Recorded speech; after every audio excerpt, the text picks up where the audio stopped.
Hey everyone, today I'm going to teach you how to disable or enable AVX support in Windows 11 or 10. Without any further ado, let's get started. First, make sure your Windows 11 computer is completely loaded up before we begin.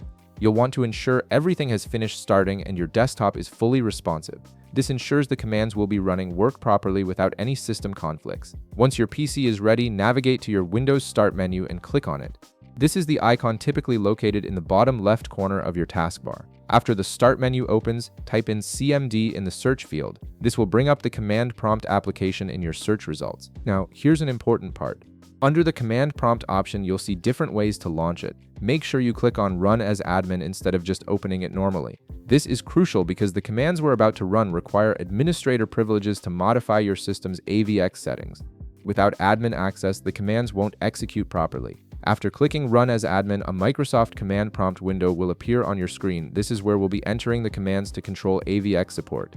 Now I'm going to show you two different command lines that you'll need depending on what you want to accomplish. The first command is specifically for disabling AVX support on your system, while the second command is for enabling AVX support. Feel free to pause the video at this point to carefully copy whichever command you need. It's important to enter these commands correctly, as any typos or mistakes could prevent them from working as intended.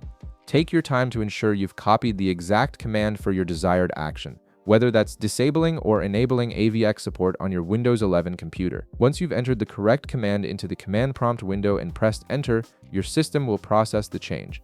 And that's all there is to it. You've successfully modified your AVX support settings in Windows. If this video helped you out, be sure to leave a like, subscribe, and I'll see you in the next one.